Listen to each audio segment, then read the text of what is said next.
Hey everyone, good morning. Welcome to the Teach Better Today morning show where the Teach Better team gets to be live every single morning to welcome you into the day ahead.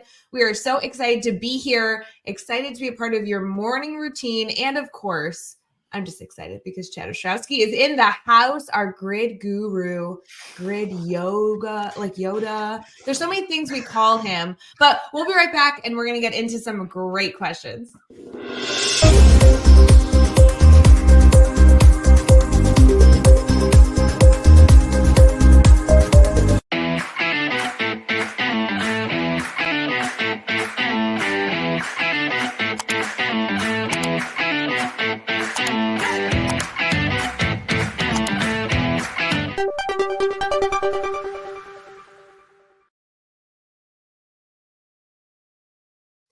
Good morning, everyone. Welcome to the Teach Better Today morning show. Chad Ostrowski in the house, our CEO, Mr. In Charge co-founder. Chad, how are you? I'm good. How are you, buddy?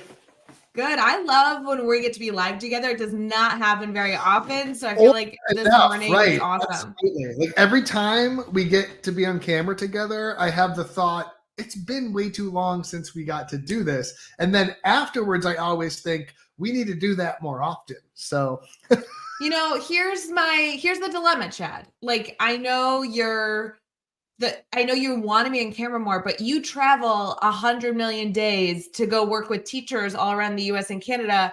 I don't know how to work this in with your schedule. Like, when was the last time at 7 a.m. Eastern that you were actually home sitting at your desk? not often enough. But the biggest problem is consistency, right? Like that's actually the biggest, because it's like you never know, like what week to week where I'm going to be, or but with all the work we're doing, that's kind of everyone's case in our training team, right? Yeah, no complaints, no complaints. I will also say then when you're home, you're, like 15 kids and counting take up a lot of your energy too. Fair enough. Yeah. It's definitely gets busy, right? You gotta catch up when you get home too, right? Exactly. No, friends, I know you all know and love Chad Ostrowski, but Chad, let's pretend we have a new person in our Teach Better family. They just connected with the Teach Better team. Maybe they read a blog or listened to a podcast that's a part of our podcast network. Maybe they were sitting in a training and connected with the team, or who knows, maybe they stumbled across this on YouTube. Do you mind giving a little intro on who you are? Yeah, absolutely. My name is Chad Ostrowski. I'm the CEO and co-founder of the Teach Better team. I actually invented the grid method mastery learning framework in my own classroom. So I often tell people in our trainings and our workshops, you can basically ask me anything because I am the metaphorical horse's mouth, so to speak, right? Now it's come a really long way since its inception, and the team has enhanced it in many, many ways. But I still like to think I can contribute a little bit to the conversation, anything involving grid method, mastery learning, and the like. I love it. Chad, you and I connected, oh gosh, maybe 2017-ish. And I remember I would call you trying to implement the grid method in my classroom. No formal training, but I was obviously like very connected to you. So between you and the online course that existed at the time, I was diving in and I would call Chad, guys, with the dumbest questions like that. I was like, Chad, I need you to be a safe space so I can ask a question that like no one can know I actually asked you. You know what, though? It's that vulnerability that makes that to me is the difference between success and failure to kind of get this off the ground, right? Because you're in one of two camps. And we work with teachers, you know this because you work with teachers as well. Like we work with teachers across the country in hundreds, if not thousands of schools and districts, right? So when you're trying something new, you either have the choice to reach out when you need help and overcome an obstacle, or succumb to that obstacle and revert to prior practice, right? So to me, the vulnerability to ask what you perceive to be a stupid but necessary question, even though it's not, to be clear, is absolutely critical to your success in any instructional endeavor. And we see that on the team as trainers all the time. when you or I will do an intro, or Katie's out doing an intro, or Josh is out, whoever, and someone will go, hey, what do I do if, now these are questions that we hear thousands of times every year, but to that individual from that perspective in that moment, it is a critical piece of information they need to go from, I can't do this, to I see how it can happen. And I love that we're going to be able to talk about grid in our listener question. I prepped one for you, Chad. And for those of you who might be in here either with your own grid questions, first of all, feel free to reach out anytime. We are always available for those. They're actually like, not to have favorites, but those are my favorite questions.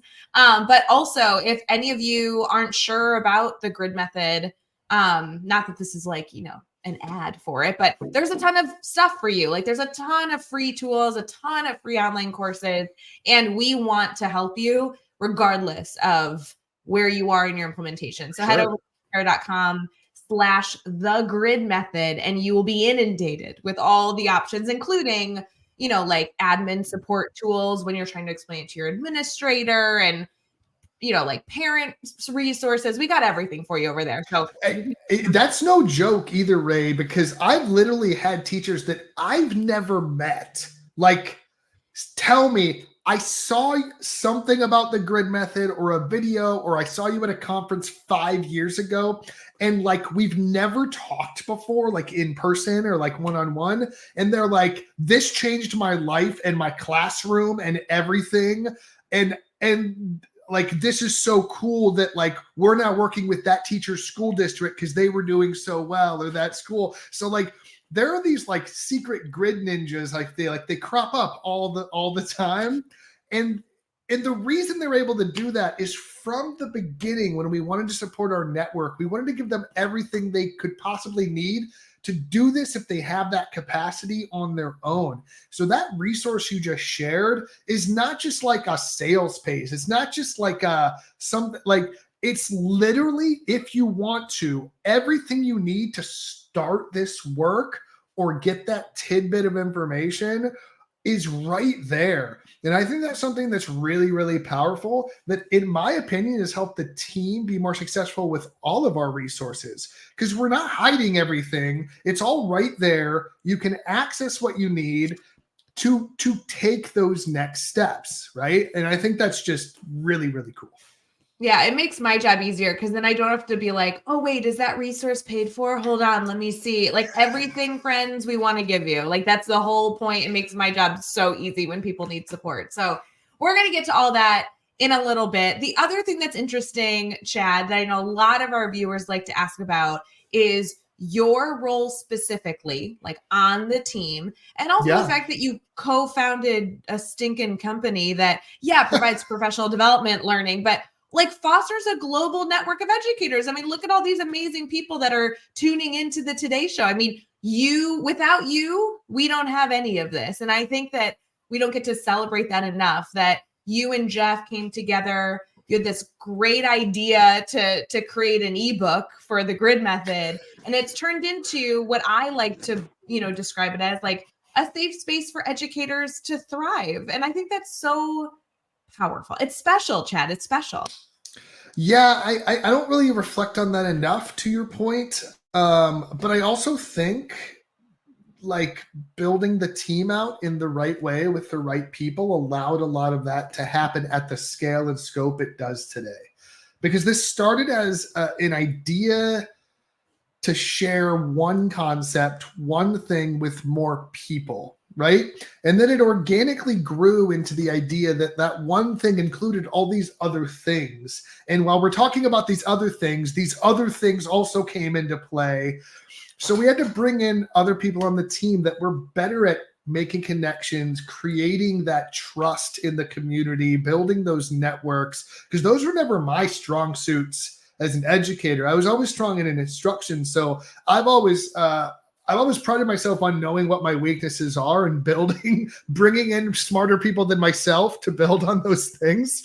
No, I think that's enormous. I just want to pause on that. Guys, if you've not done that type of reflective practice in your leadership team or your teacher team, or even if you're working with a student teacher, it is so valuable to know what you are killer at and know what areas you lack in. Maybe they're just areas you don't have interest in. Whatever reason it's not your favorite, then filling that void with somebody who has those alternative strengths that is truly how this team was built. That was enormous in the success.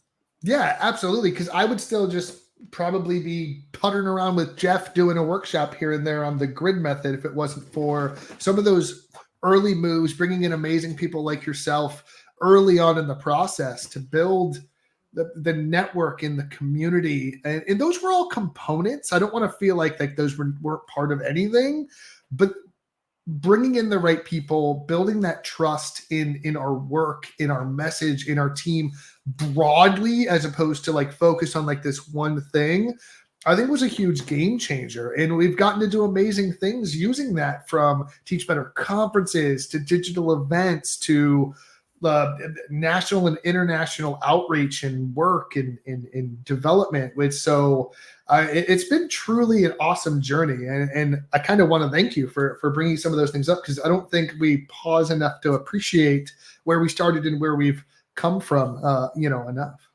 Well, and Chad, I wouldn't be doing my job if I didn't do this little, plug, because we really set ourselves up perfectly for this. So friends, imagine that this was an amazing transition. In case you're interested, I know Chad's going to choke on his coffee. In case you're interested, friends, it is still the month of November, which we are focused on getting you to be better every single day, but also dedicate yourself to a better journey in the month of November. 2 things that have been mentioned are actually open for you to be a part of. One is we're doing our first ever grid cohort, which is going to be an opportunity for you to be certified in the grid method. It is completely virtual. It is a full scholarship. It's 100% free if you are selected.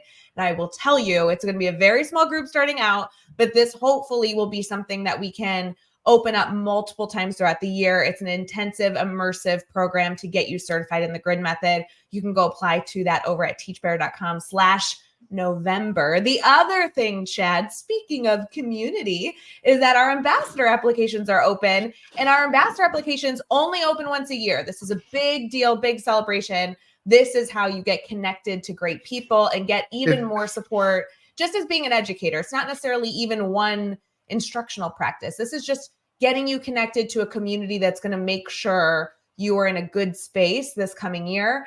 We want to suggest you go apply for that as well. That is also at the same link, teachbetter.com/November. There's also like 9 other ways on the website that you can get involved, but those 2 specifically are like incredibly time sensitive. So I felt like you needed to go check those out. And those close at the end of the month. So what is it? Today's the 20th. So you got time, but not a lot of time, but you got time. Yeah, those are 2 really amazing opportunities as well. Like the grid method certification is kind of a big deal. Like we have been internally talking about that idea for years on the team. Like what we were just talking about way back when, we've talked about these ideas, but like until right now, the only certification was our internal team, like our internal trainers. So like the idea that like we know that our network of teachers that are implementing these amazing things in their classroom has grown so much. The fact that we're finally providing like that rubber stamp of approval and like this certification process, I am absolutely thrilled and excited about that, because I'm excited because I get to see those teachers that I know are doing those amazing things that I think a lot of times they feel like they're on an island and they're just doing those things in their school, or they're like, the small pocket of teachers innovating in their school or getting to work with us, but like the rest of the teachers aren't getting on board for another year or 2 or whatever the case may be. So like the fact that we're going to offer that is absolutely critical. And then the tribe, the amazing group that is the ambassadors, like I can't think of another educational group that is tighter than our ambassadors. So if you are an individual that feels like they're on an island, that feels like they're alone, that feels like you're the only one beating the drum for instructional innovation or the teach better mindset because you just get shot down at meetings or you get the death stare, like that is your tribe, because you will literally be wrapped up in giant bear hugs of awesomeness from this group of just pure unadulterated support, and from like a professional standpoint, but also like a personal standpoint, right? Like our ambassadors love to get together in the real world too when they have the opportunity. So like you're literally creating like this tight knit network and group that believes the same innovative things you do. So if you are feeling like that, the ambassadors is such a fantastic kind of safe space that you can be a part of, where you never have to be in this profession alone again, which is like crazy awesome.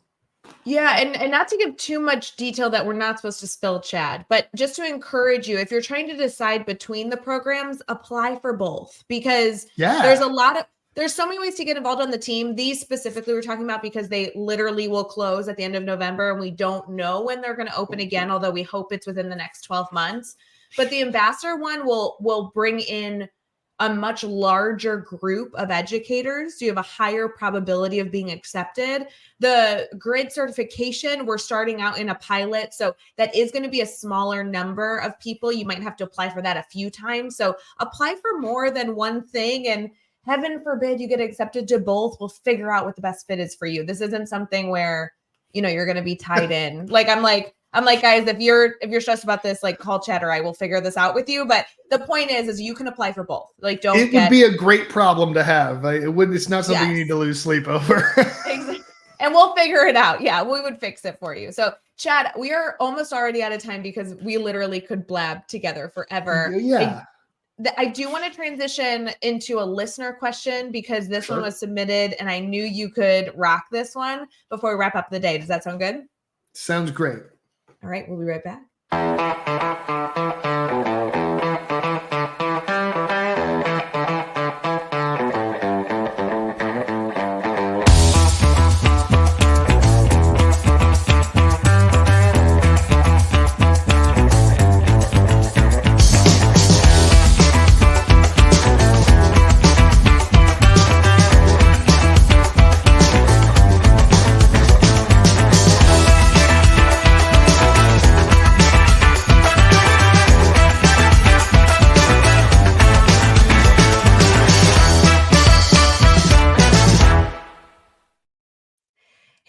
Welcome back to the Teach Better Today morning show. We are so excited to be a part of your morning routine. So appreciative that you are here in the comments, sharing that you are enjoying the content that's here. And don't forget, if you're on the Teach Better Talk podcast listening, we would really appreciate that 5-star review. That allows us to reach more people. If you are listening on Facebook, YouTube, Twitter, Twitch, or LinkedIn, sharing out this link is so helpful. That's how we get connected to other educators. We like to share our community. We like for it to grow and develop. That brings in more voices and more support. So any way that you can be a part of that, even if you're just walking down the hall later this morning and telling somebody you tuned into this and recommended it for somebody else, that is really, really a way to support us. Chad, we have a listener question that, in my opinion, is going to open a can of worms, but I'm excited. I know. I'm excited for you. We're almost out of time, right? You know what you're doing right now. I just want to be clear about that. Yes.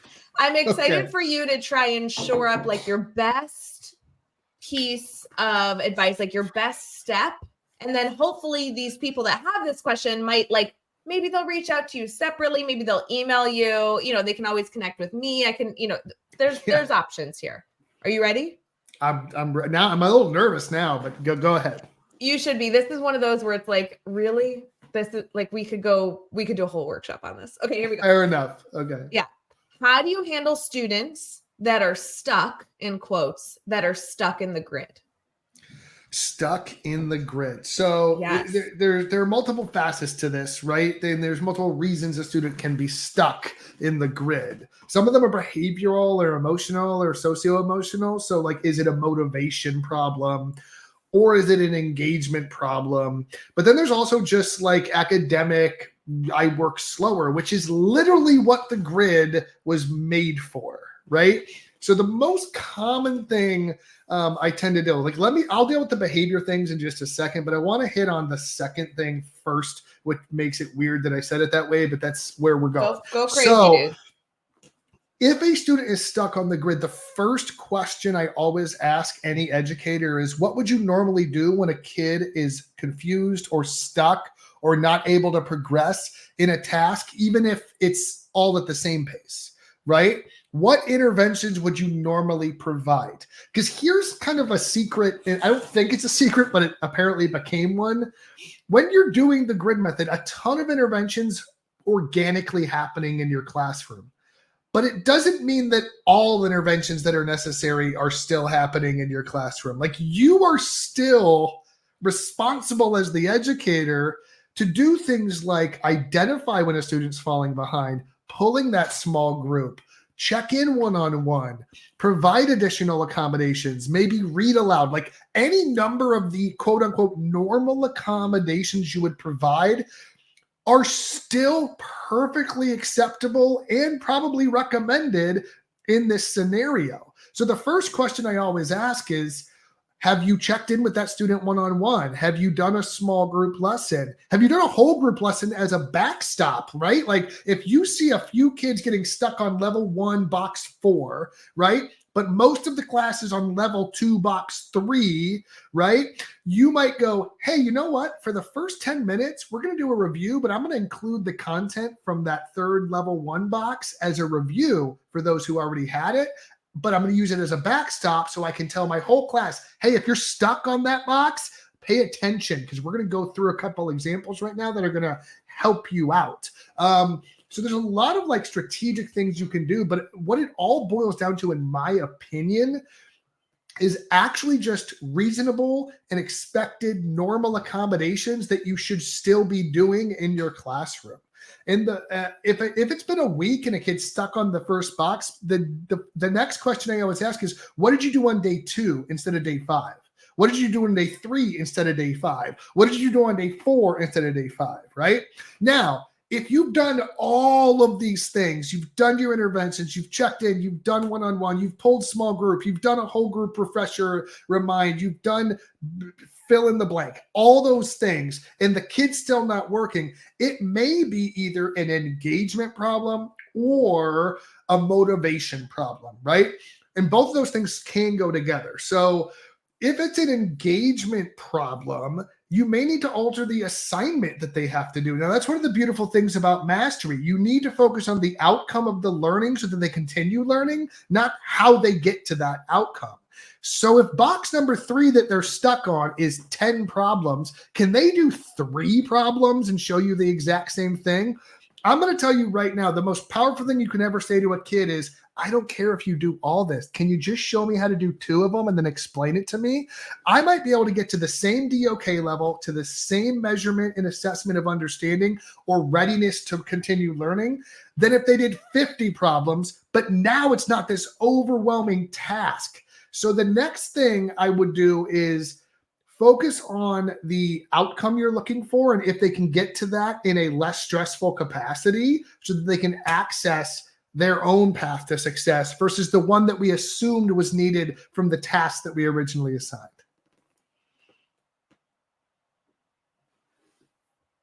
Oh, sorry, I was muted. My joke would be whiteboard versus pencil and paper. It's amazing. Like, right. You're like, I don't understand why that worked, but go for it. Like, whatever. Yeah. Right. Like, as teachers in the traditional educational space that's over 100 years old, at this point, like, we focus so much on, like, are you working the same amount as the person next to you? But if you can get rid of that and try to unload all of that and go, did you get to the same outcome as the person next to you to continue your learning?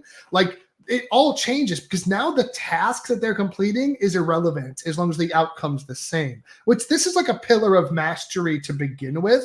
But like, it's a really foundational thing that teachers have a hard time letting go of early on in the process. Now, the final thing you need to look into, and I know we're short on time, I apologize. The final thing we need to look into, though, is it just straight up motivation? Like, are they just demotivated? And this is where those relationships are going to pay you back tenfold, right? But this is also where accountability is going to come back tenfold, right? So I used to do something called even like a note drop in my class where I would just go like, hey, if you're refusing to work, I've tried to help you multiple times. Can you just sign off that like we're kind of consigning that you're not going to do this? Then you can either wrap the whole child education around the student and go, do we need to talk to a counselor? Do we need to talk to your parents? Do we need to consider other stakeholder conversations? Or is something else bothering you that has nothing to do with this class, right? Has nothing to do with this situations. So to me, like those are the three like lines and paths of questioning, right? Yeah, so Chad, I'm sorry to interrupt you, but I'm reflecting on the support we've given on the show and even just the support that I've been answering these questions on the side on Instagram. Really quick, the note drop, just to further emphasize that. And then I want to encourage you all to connect with Chad because this is a tool he used really well. And I know educators have found so much success with.